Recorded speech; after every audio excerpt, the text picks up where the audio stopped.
le dis. Tu fais peut-être des affaires. Tu vends pain, tu vends vos photos, tu vends je ne sais pas quoi. Mais tout ça, on appelle ça les affaires. Il y en a, amen, on appelle Manda au Christ. Donc c'est l'information qui peut te faire atteindre. Toi, tu es un enfant de Dieu. Pourquoi tu te vois comme une chenille et tu te vois comme un papillon? La chenille est là, le papillon fort. Tu es prêt à voler et à voir des couleurs. Mais c'est l'information. Ce n'est pas parce que tu as terminé tes études au CM2 que tu ne peux pas atteindre le sommet. Je disais à quelqu'un que 40 en France, 40% de ceux qui ont les entreprises emploient 60% de ceux qui ont le bac et plus que le bac. 40% ne sont pas arrivés loin. Même quand vous voyez les maths et consorts qui Facebook, ils ne sont pas arrivés très loin. Mais c'est eux qui gouvernent aujourd'hui. Et tu peux le faire, il n'est pas différent de toi. D'ailleurs, tu es au-dessus de lui parce que toi, tu es un enfant de Dieu. Amen. Et tu as l'intelligence et la sagesse divine en toi. Amen. Amen. Voilà pourquoi il dit que le cimetière est l'endroit le plus riche du monde. Parce que c'est au cimetière que tu vas trouver des gens qui n'ont pas accompli leur potentiel. Qui avaient de grands potentiels, des grands musiciens, des grands chanteurs qui ont été enterrés avant leur temps. Voilà pourquoi ils disent que le cimetière est l'endroit le plus riche de la terre. Donc, il faut tout faire pour emmagasiner, puis tu vas donner tout en là. Il ne faut pas partir ça. Et c'est ce que je veux faire avec vous. Amen. Amen. Voilà, on va prendre nos Bibles dans 1 Samuel 1, verset 1er au verset 20. C'est un peu long, mais c'est une histoire qui est racontée. Voilà, donc 1 Samuel 1, verset 1 à 20. Le thème que je vais développer ce matin, c'est la grâce. Pratiquer la grâce de Dieu. Dis à ton voisin, pratiquer la grâce de Dieu. La grâce de Dieu n'est pas quelque chose qu'on attend seulement. Mais la grâce de Dieu doit être opérationnelle. Et c'est ce que je vais vous enseigner à travers cette histoire d'une famille que nous allons lire. Il y avait un homme à Ramathaïm, Sophim, de la montagne d'Éphraïm, nommé Elkana, fils de Jéroham, fils d'Eliou, fils de Tohu, fils de Souf, Éphrasien. Il avait deux femmes, dont l'une s'appelait Anne et l'autre Pénina. Pénina avait des enfants, mais Anne n'en avait point. Chaque année, cet homme montait de sa ville à Silo pour se prosterner devant l'Éternel des armées et pour lui offrir des sacrifices. Là se trouvaient les deux fils d'Élie, Ophni et Phiné, sacrificateurs de l'Éternel. Le jour où Elkana offrait son sacrifice, il donna des portions à Pénina, sa femme, et à tous les fils et à toutes les filles qu'il avait avec elle. Mais il donnait à Anne une portion double, car il aimait Anne que l'Éternel avait rendue stérile. Il aimait Anne que l'Éternel avait rendue comment? Stérile. Ça arriva lui prodiguer les mortifications pour la porter à s'irriter de ce que l'Éternel l'avait rendu stérile. Et toutes les années, il en était ainsi. Chaque fois qu'Anne montait à la maison de l'Éternel, Pénina la mortifiait de la même manière. Alors elle pleurait et ne mangeait pas et ne mangeait point. Elkana, son mari, lui disait: Anne, pourquoi pleures-tu et ne manges-tu pas? Pourquoi ton cœur est-il attristé? Est-ce que je ne vaux pas pour toi mieux que 10 fils? Anne se leva après que l'on eut mangé et bu à Silo. Le sacrificateur Élie était assis sur un siège près de l'un des poteaux du temple de l'Éternel. Là et l'amertume dans l'âme, elle pria l'Éternel et versa des pleurs. Elle fit un vœu en disant: Éternel des armées, si tu daignes regarder l'affliction de ta servante Si tu te souviens de moi et n'oublie point ta servante. Et si tu donnes à ta servante un enfant mâle, je le consacrerai à l'Éternel pour tous les jours de sa vie. Et le rasoir ne passera point sur sa tête. Comme elle restait longtemps en prière devant l'Éternel, Élie observa sa bouche. Anne parlait dans son cœur et ne faisait que remuer ses lèvres. Mais on n'attendait point sa voix. Élie pensa qu'elle était ivre. Et il lui dit, jusqu'à quand seras-tu dans l'ivresse? Fais passer ton vin. Anne répondit, non, mon Seigneur, je suis une femme qui souffre en son cœur. Et je n'ai bu ni vin, ni boisson enivrante. Mais je répandais mon âme devant l'Éternel. Ne prends pas ta servante pour une femme pervertie, car c'est l'excès de ma douleur et mon chagrin qui m'a fait parler jusqu'à présent. Élie reprit la parole et dit, va en paix, que le Dieu d'Israël exauce la prière que tu lui as adressée. Elle dit, que ta servante trouve grâce à tes yeux. Et cette femme s'en allant, elle mangea et son visage ne fut plus le même.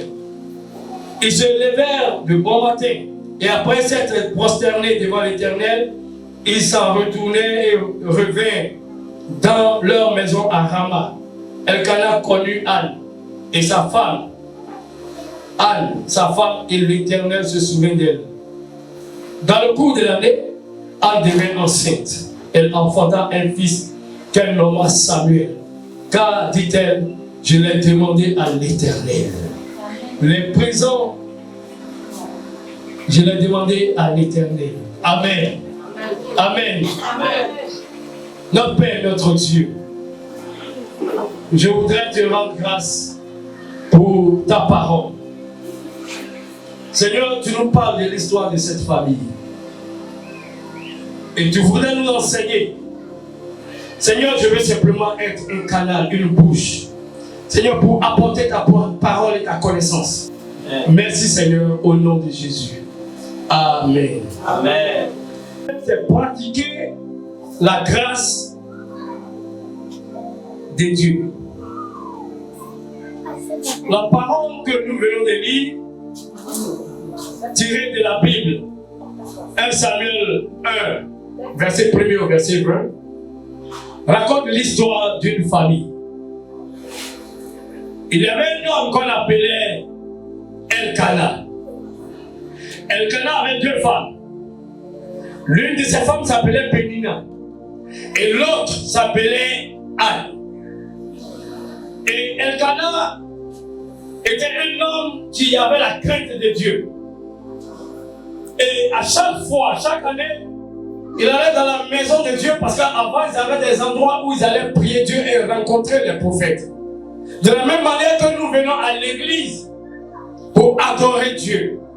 Et quand il adorait Dieu dans ce lieu, alors, il faisait des sacrifices pour toute sa famille. Il en faisait pour Pénina, ainsi que ses enfants qu'il a eu avec elle. Et il en faisait aussi pour Anne. Et il a dit qu'il donnait même une double portion à Anne parce qu'elle était stérile et qu'il aimait Anne. Retenez bien, il aimait Anne. Et il donnait une double portion. Et alors, Pénina, qui malgré que son mari lui faisait du bien et qu'on faisait des sacrifices pour elle, elle se moquait de la stérilité d'Anne. Oh femme stérile, va au cimetière. Oh femme, tu ne peux jamais produire, tu ne peux jamais faire cela. La Bible dit qu'elle l'a mortifiée. Ça veut dire que ses paroles la touchaient au point de la rendre, de pouvoir la tuer. Ça pouvait la tuer. Mortifier, c'est rendre mort.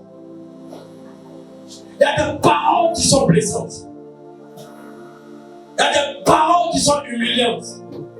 Il y a des paroles qui puissent réellement faire que tu n'as plus ta valeur.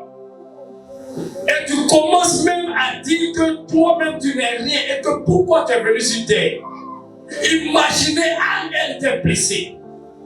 Et c'est comme ça, beaucoup sont blessés. Malgré qu'ils viennent à l'église, la parole de Dieu ne peut rien produire en eux parce qu'ils sont blessés, ils sont déchirés, ils sont abattus.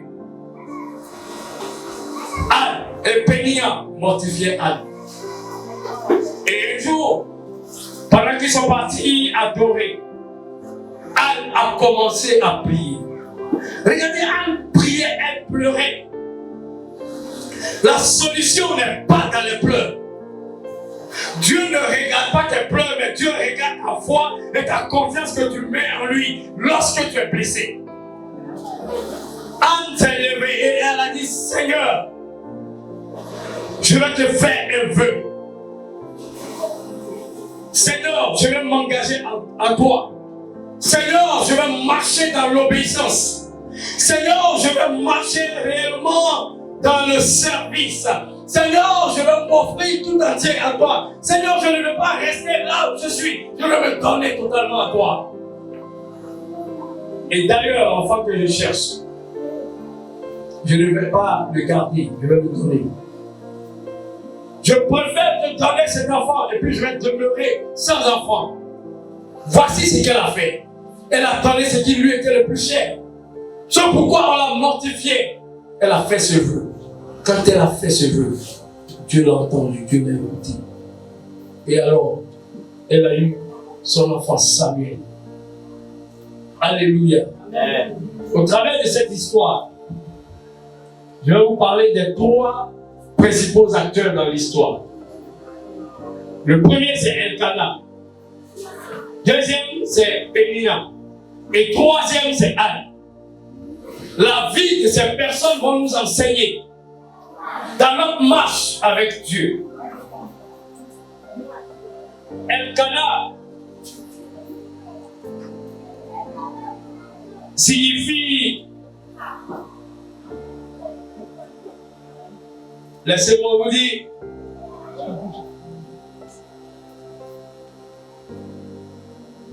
Elkanah signifie Dieu a acquis. Elkanah veut dire Dieu a acquis. Aujourd'hui, je peux paraphraser cela en disant Elkanah, c'est toi qui as accepté Jésus. Toi pour qui Jésus est mort. Toi pour qui Jésus a été flagellé à la croix. Toi pour qui Jésus a eu les mains percées, a eu les pieds percés, son côté transpercé, alors qu'il n'avait rien fait. Elkanah, c'est toi qui appartiens à Dieu.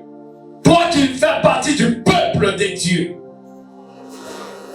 Et il est écrit que Elkanah était à Ephraïm. Ephraïm veut dire fécond. Être fécond. Et il était aussi à Ramathaïm Sophim. Ce qui veut dire dans la hauteur. Ramathaïm Sophim, c'est la hauteur. Et Sophim signifie encore sentinelle. Celui sur qui Dieu veille. Alors en gros, Elkanah est donc le type de personne acquise par Dieu pour être fécond, habiter dans les hauteurs et vivre en toute sécurité. Elkanah, c'est toi. La personne qui a été acquise par Dieu. La personne pour qui Jésus est mort. Et qui doit être en haut et jamais en bas. Amen. Celui qui doit être en haut et jamais en bas. Celui pour qui Dieu s'est engagé dans une alliance. Celui pour qui Dieu réellement a pris les péchés et a pris les maladies et toutes choses. La honte, Jésus a pris cela. On a craché sur son visage. Elkanah, c'est celui qui a été acquis pour être en haut et pour qui Dieu doit veiller. Pour en plus être fécond. Le souhait de Dieu est que tu prospères à tous égards. C'est ça, Elkanah. Il avait la crainte de Dieu. As-tu la crainte de Dieu? Es-tu conscient de ton identité? Tu n'as pas été mis sur terre pour être en bas. Tu as été mis pour être en haut. Mais chacun suit son chemin tracé par Dieu. Le chemin de l'un n'est pas le chemin de l'autre. Alléluia. Offrez donc des sacrifices au Dieu Tout-Puissant. Il était équitable. Il offrait à Pénia et à ses enfants, mais une double portion à Anne. Elkana offrait. Est-ce que tu peux offrir des sacrifices à Dieu? Est-ce que tu assumes ton identité chrétienne? Est-ce que tu sais que tu es chrétien? Est-ce que tu sais que tu ne dois plus marcher dans le péché? Est-ce que tu sais que tu ne dois plus réellement douter de ton Dieu? Est-ce que tu sais que Dieu doit être ta priorité? Tout à l'heure, dans les 5 alliances, Hacham a cité un verset qui a dit que mon serviteur prospérera, il s'élèvera très haut. Isaïe 52, je crois, verset 13. Alléluia. Le serviteur de Dieu. Dieu t'a acquis pour que tu sois une bénédiction. Dieu est mort. Jésus est mort pour que tu sois une bénédiction. Tu fais partie du royaume de Dieu. Tu es un roi. Jésus est le roi de toi, le roi. Un roi est amené à régner, à dominer, à assujettir, à gouverner, à diriger, à gérer. Tu dois gérer tes circonstances. Tu dois gérer réellement ta santé. Tu dois gérer tes affaires. Tu dois gérer ta famille. Tu dois gérer. Tu es au contrôle. À partir du moment où tu deviens enfant de Dieu, ta mentalité ne doit plus être une mentalité de sauterelle, mais une mentalité de vainqueur. Amen. Alléluia. Amen. Je voudrais profiter pour vous dire une chose. Vous voyez, dans la vie, on peut avoir des obstacles. Il peut arriver des obstacles. Et les obstacles peuvent te rendre grand ou petit, selon la dimension de qui tu veux être. Je répète, les obstacles peuvent te rendre grand ou petit, selon la dimension de qui tu veux être. Les personnes de grande dimension surmontent les grands obstacles. Et c'est le cas de Anne qu'on va voir tout à l'heure. Je dis quoi? Les personnes de grande dimension surmontent de grands obstacles. La grâce de Dieu fait de nous des personnes de grande dimension. Tu es sauvé par grâce, par le moyen de la foi. Et la grâce de Dieu est sur toi. Donc tu es une personne de grande dimension. Et il peut arriver des obstacles. Mais parce que tu es une personne de grande dimension, tu dois surmonter les obstacles. Et en plus les grands obstacles. L'église de la mission Élie a commencé ici à la Seine-Mer. Ce n'est pas à la Seine-Mer qu'on trouve les personnes les plus riches. Les personnes les plus riches sont de l'autre côté à Cocody, Angré et autres. Mais c'est Dieu qui conduit. Pourquoi cette église qui amène le salut, qui donne l'honneur et la domination commence par ici? C'est à cause de toi. Dieu veut que tu sois une personne de grande valeur. Prends conscience de ton identité. Ne reste pas là. Il faut que tu sois au contrôle des finances, de la prospérité, pour que les gens te voient et viennent à Dieu. On a notre soeur Chantal, la danseuse, qui a commencé aussi Cowboy ici, mais qui se trouve aujourd'hui à Cocody.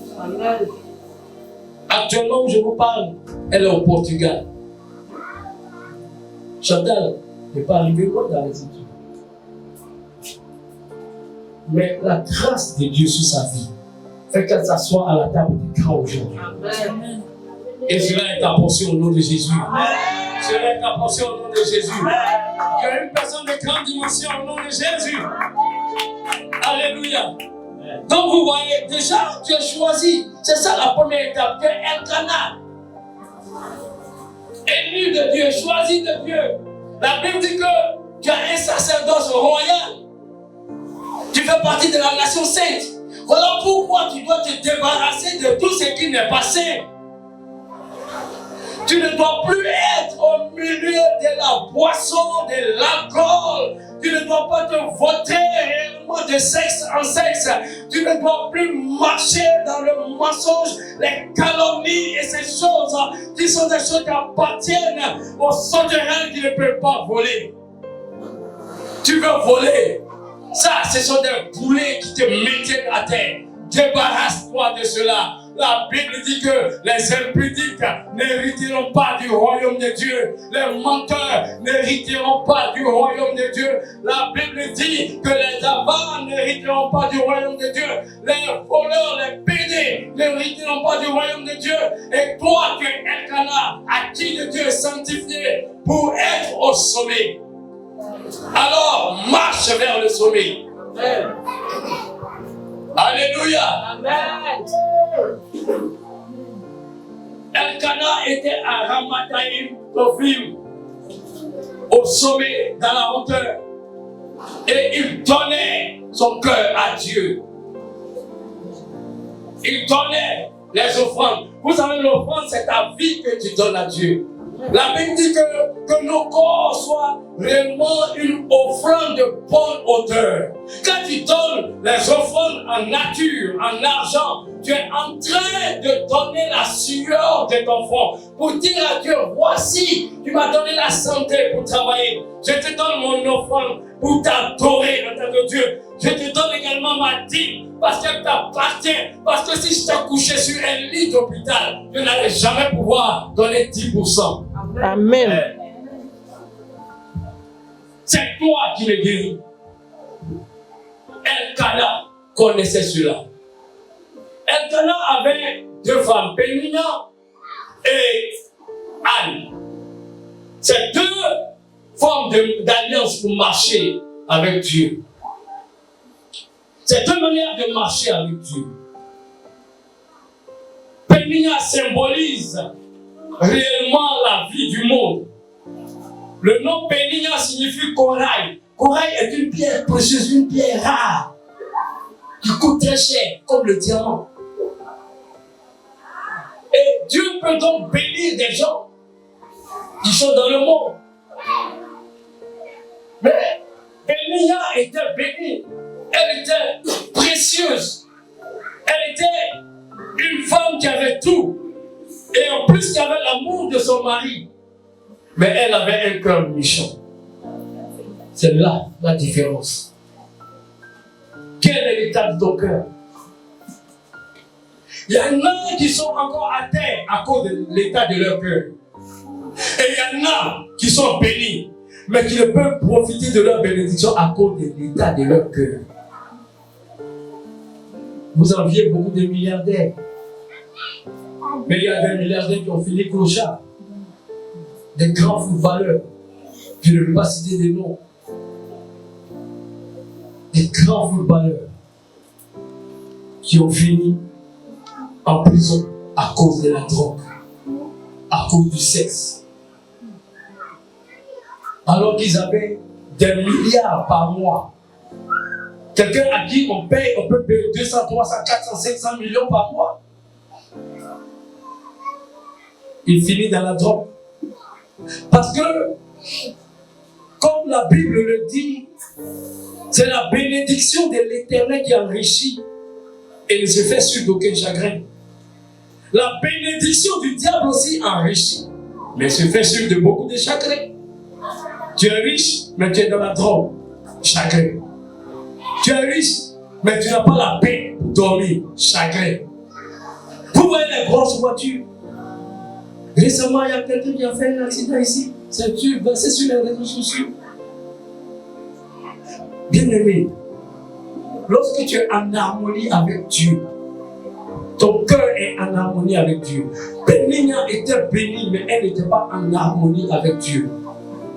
Elle ne prenait même pas pitié de la femme stérile qui était sa rivale. Mais elle mettait en cœur la rivalité.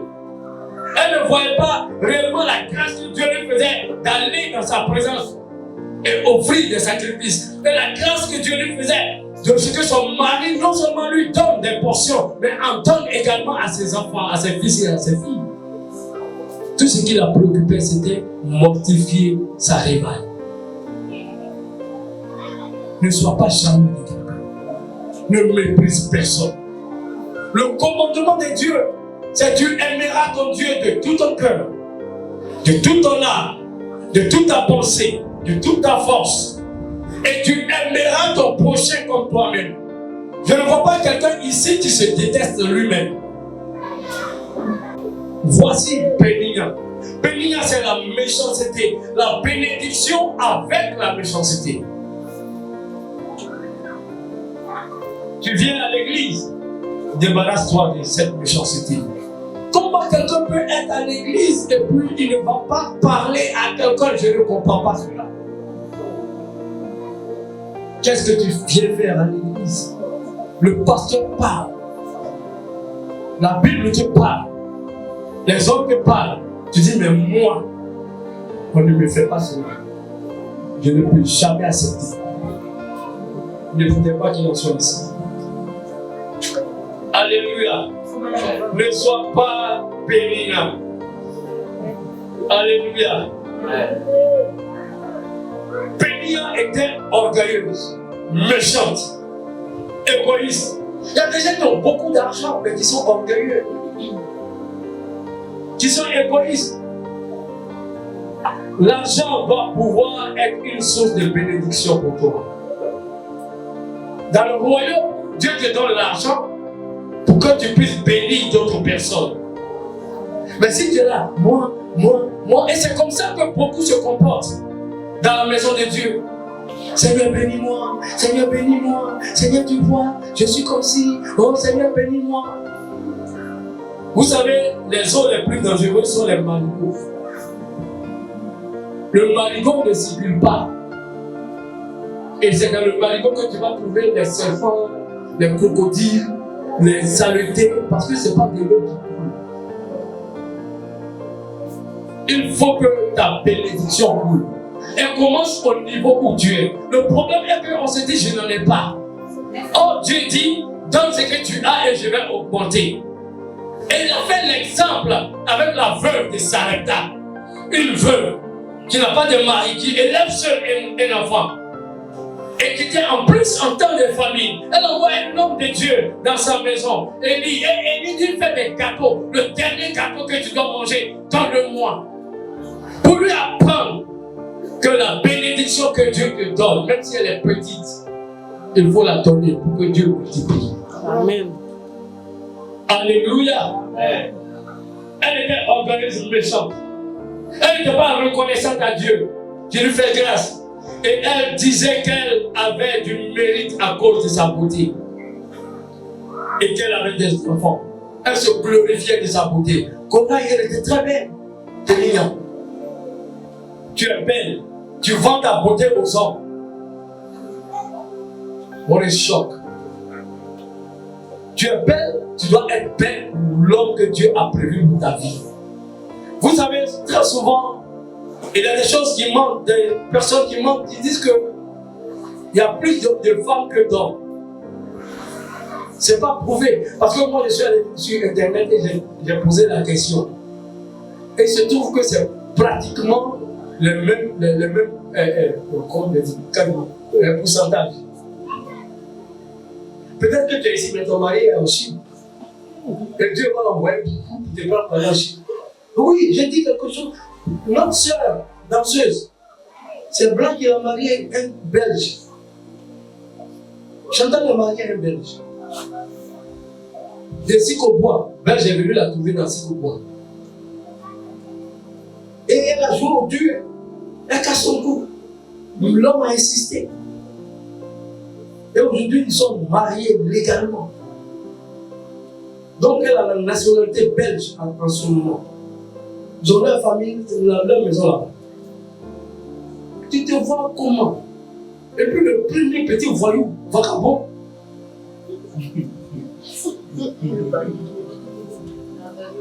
Alléluia. Amen.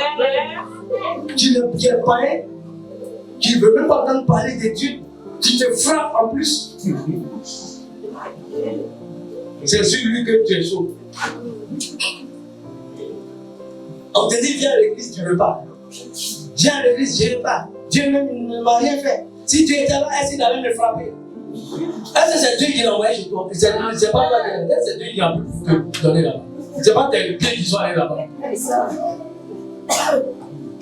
C'est Dieu pour rien. Alléluia. Amen.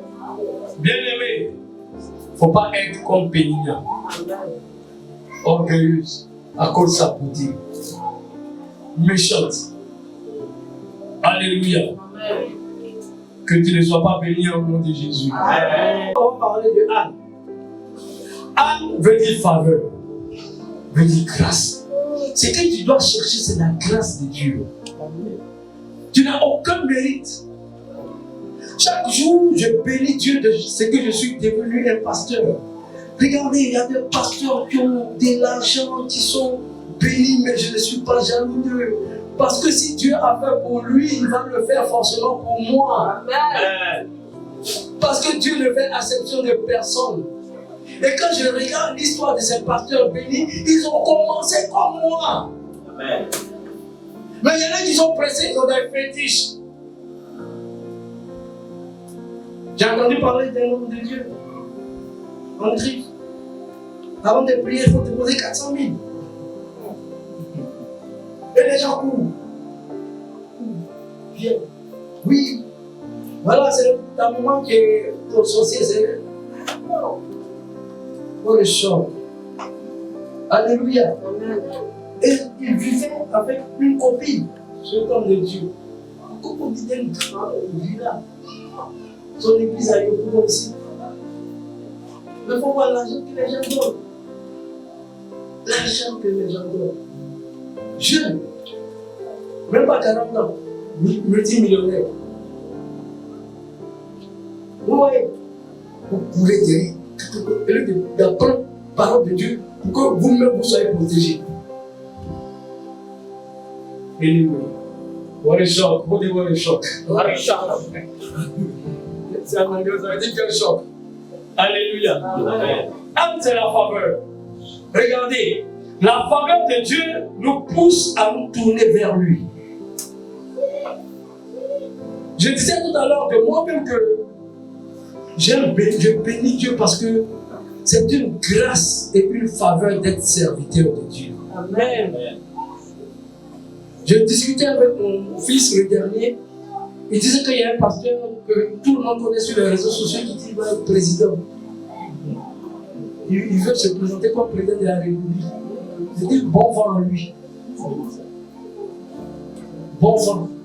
Et ma réponse à mon fils est que moi, mon père David de Yodebo, ils sont venus le prendre de force pour aller être président du Nigeria.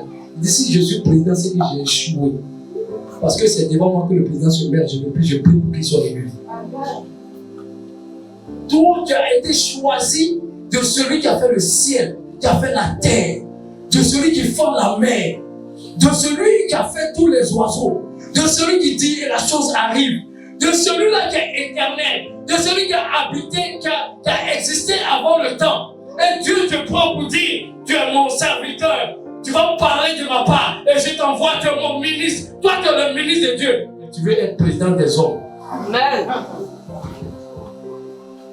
C'est un privilège d'être un serviteur de Dieu. C'est un don de Dieu. Amen. C'est un don de Dieu. Alléluia. Amen. Et j'en suis fier et je suis content que le choix de Dieu s'est porté sur moi. Amen. C'est pas donné à tout le monde. C'est pas tout le monde. Voilà pourquoi d'autres s'appellent eux-mêmes. Alléluia. Amen. La faveur de Dieu nous pousse à nous tourner vers lui. La faveur de Dieu nous amène à mettre Dieu au défi. Anne a mis Dieu au défi. Elle dit, Seigneur, si tu me donnes un enfant, si tu me donnes la chose la plus précieuse que je cherche, je ne la garderai pas. Je ne la garderai pas pour moi et je donnerai cette chose, je te mettrai cela à service. Amen. J'ai vu des hommes de Dieu qui ont reçu des maisons des gens. Voiture, même là, on n'en parle pas. Parce que la personne qui fait cela estime que la valeur de cette chose qu'elle va donner à Dieu est tellement petite. Cela ne vaut rien par rapport à la vie. Chaque matin, quand tu te lèves et que tu peux marcher, par rapport à une voiture, qu'est-ce qui est important? Imagine que tu te lèves le matin et puis tu es paralysé. Est-ce que tu peux encore conduire la voiture? Alléluia. Amen. Voilà, et c'est Dieu qui le fait. J'ai lu l'histoire d'une personne ici à Yopougon que là je devais aller assister. Il a dit j'avais 9 camions, j'avais tel bien, mais aujourd'hui il est paralysé. Et les gens s'occupent de lui. La fameuse chanteuse est partie le voir même. J'ai regardé cette émission. Moi, je ne connais pas la vie de ce monsieur. Mais c'est pour dire seulement, ce n'est pas les biens qui vont te faire du bien. Les biens que Dieu te donne, c'est pour que tu le serves. Est-ce que tu as compris? Amen. Alors, il faut vraiment faire attention. La faveur de Dieu nous amène dans son intimité. Est-ce que tu pries? En prière, c'est dans l'intimité de Dieu.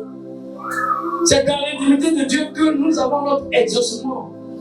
La Bible nous dit dans Matthieu 6 que si tu veux prier, entre dans ta chambre et ton Dieu qui est là dans le lieu secret. Prie-le. Prie-le. C'est dans l'intimité que nous avons notre miracle. Nous devons savoir qu'avec Jésus, nos problèmes ne sont pas insolubles, mais ils ont une solution. Ils sont une solution. Nos problèmes ne sont pas normaux, mais les problèmes sont une partie normale de la vie de l'homme. C'est pas normal, mais c'est normal dans la vie d'un homme qu'il y ait des problèmes aussi. Les problèmes ne sont pas normaux, mais de manière naturelle, les problèmes viennent. Donc tu dois savoir qu'il y a une grande solution sur le problème. Nos problèmes nous rendent amers, mais nous rendent meilleurs. Nos problèmes sont des défis à relever et nous propulsent de l'avant. Alléluia. Bien-aimés, nos problèmes doivent nous rendre plus forts ou doivent réellement nous rendre aussi flexibles. Mais dans tous les cas, on doit imprimer notre couleur au problème. J'ai raconté l'histoire ici en disant que dans une vieille dont son enfant se plaignait de problèmes et qui a pris une carotte, qui a mis de l'eau chaude au feu et elle a mis la carotte dans l'eau. Elle a fait bouillir la carotte. Quand elle a enlevé la carotte, une carotte est comment dès le départ? Dure. Mais quand tu fais bouillir la carotte, elle devient comment? Elle devient bonne. Peut-être que tu es endurci. Donc Dieu va avoir un problème. Peut-être que tu sois lourd. Peut-être que tu es orgueilleux. Peut-être que tu es vaniteux. Dieu va t'envoyer les problèmes pour te casser, pour te briser, pour que tu puisses te tourner vers Dieu. Il y a l'autre chose qu'elle a faite dans la même potion bouillante. Elle a maintenant mis un œuf. Un œuf est comment dès le départ? Fragile. Et quand l'œuf a bouilli, l'œuf est devenu comment? Dur. Donc il y a des problèmes qui viennent te rendre dur. Peut-être tu es peureux. Peut-être tu ne veux pas prendre des défis. Peut-être tu as peur. Si je donne mon argent là, j'ai mangé quoi demain? Ou bien si je fais ceci, moi-même je suis le plus petit. Comme je suis le plus petit, il a peur. Il s'est caché. Dieu dit, en toi il y a le vaillant héros. Le problème vient pour que ta vaillance sorte. Pour que ta puissance sorte. Le pasteur Didier disait un jour ici qu'il y a un chien qui l'a poursuivi, mais lui ne savait pas que lui pouvait sauter une clôture de 2 mètres. Alléluia. Il dit, il a cassé clôture avec elle, il a sauté ça. Après, il regarde que, j'ai sauté ça là. Alléluia. Il y a des problèmes qui doivent te rendre fort. Donc Dieu va envoyer des problèmes pour que tu sois fort, pour que tu les affrontes. Et enfin, dans la même chose, elle a mis du café. Le café a fait quoi? Est-ce que le café est dur? Le café n'est pas dur. Mais l'eau va devenir comment? L'eau a rendu d'abord la carotte molle, l'eau chaude a rendu l'œuf dur, mais quant au café, l'eau a pris la couleur du café. Tu dois prendre la couleur des problèmes qui viennent à toi. Parce que tu as Jésus. Tu dois imprimer ta couleur du moins aux problèmes qui viennent. Le problème doit savoir que c'est toi et l'enfant de Dieu. Il doit savoir que où lui est venu le problème, là, lui-même il a problème. Alléluia. Est-ce que tu me comprends? Le problème doit savoir que toi tu es son problème. La maladie doit savoir que tu es son terminus. Amen. La pauvreté doit savoir que tu es son terminus. L'échec doit savoir que tu es son terminus. Le problème doit savoir que tu es le problème. Amen. Et pour terminer, vous voyez, je vais vous lire simplement dans 1 Samuel 2, verset 1 à 9. Tout le monde écoute, pour celui qui me suit avec moi, c'est la conclusion. Écoutez bien la prière que Anne va faire après tout cela. Anne m'a dit, Anne pria et dit, mon cœur se réjouit en l'Éternel. Mon cœur se réjouit en l'Éternel. C'est quelqu'un qui a souffert, qui dit, mon cœur se réjouit en l'Éternel. Ma force a été relevée par l'Éternel. C'est Dieu qui relève ta force. Ma bouche s'est ouverte contre mes ennemis. C'est Dieu qui te donne une bouche contre tes ennemis. Déclare que tu es vainqueur, que tu es plus que vainqueur en Jésus-Christ et que ce problème ne doit pas réellement t'engloutir, mais au contraire, tu imprimes réellement ton empreinte au problème. Imprime ton empreinte au célibat. Imprime ton empreinte à ton foyer. Change le comportement de ton mari qui te méprise, qui ne connaît pas ta valeur. Par la prière, par ta bouche. Ma bouche est ouverte contre mes ennemis, car je me réjouis de ton secours. Nul n'est saint comme l'Éternel. Il n'y a point d'autre Dieu que toi. Il n'y a point de rocher comme notre Dieu. Ne parlez plus avec hauteur. Que l'arrogance ne sorte plus de votre bouche, car l'Éternel est un Dieu qui sait tout. Et par lui sont baisées toutes nos actions. L'arc des puissants est brisé, et les faibles ont la force pour séduire. Ceux qui étaient rassasiés se louent pour du pain, et ceux qui étaient affamés se reposent. Même la stérile enfante combien? 7 fois. Et celle qui avait beaucoup d'enfants est flétrie. Wow. L'Éternel va mourir et va vivre. Il fait descendre au séjour des morts et il en fait remonter. L'Éternel appauvrit et l'Éternel enrichit. Il abaisse et il élève. Si tu étais pauvre, l'Éternel va t'enrichir. Et si tu étais riche, orgueilleux, l'Éternel va t'abaisser. De la poussière, il retire le pauvre. Du fumier, il relève l'indigent. Pour le faire asseoir à la table des grands. Amen. Dieu va te relever de la poussière au nom de Jésus. Dieu va te faire asseoir à la table des grands au nom de Jésus.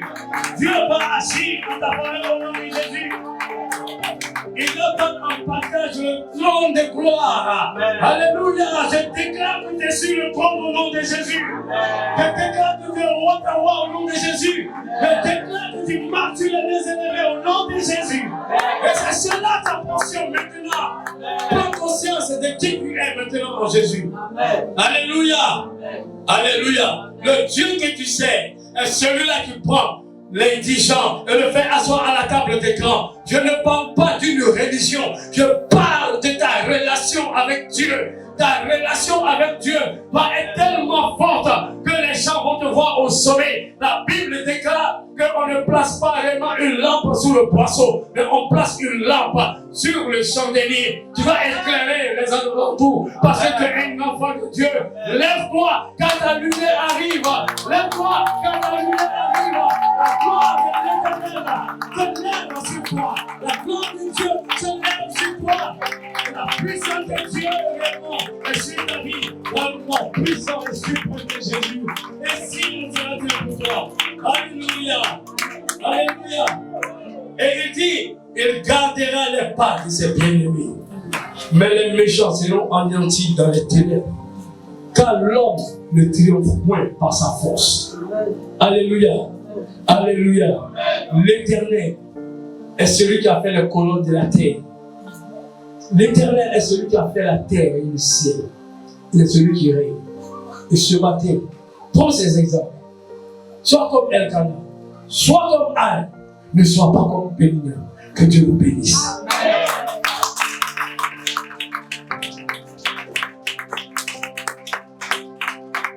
S'il y a des similitudes avec Péninia, il faudrait que tu demandes pardon à Dieu. Il faudrait demander à Dieu de te donner un cœur de pratiquer réellement la grâce. Anne a pratiqué la grâce. Elle était dans la présence de Dieu. Elle était dans l'intimité de Dieu. Elle était attachée à Dieu. Elle ne regardait pas sa situation. Elle a même donné ce qui lui était le plus cher. Est-ce que tu peux donner ce qui était le plus cher à Dieu? Et donner le plus cher, mais toujours au contrôle. Regarde. Abraham a donné Isaac, son fils unique, le fils de la promesse. De la même manière, Anne a donné Samuel. Et après Samuel, elle a eu plus de 7 enfants. Voilà pourquoi il dit la stérile enfant de 7 fois.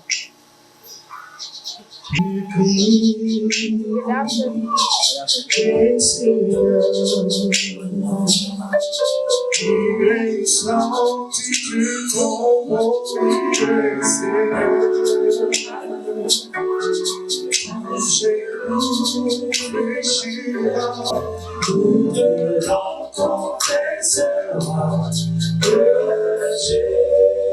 Jésus est Seigneur.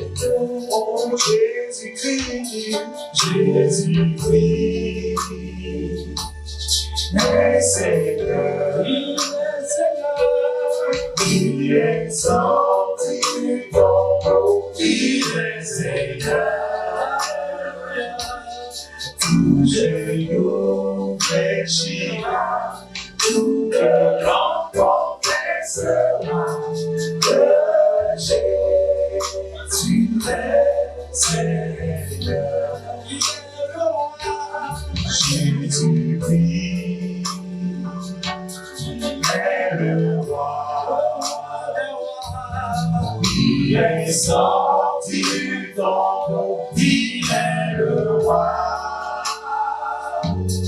Tout genou fléchira, toute langue confessera que Jésus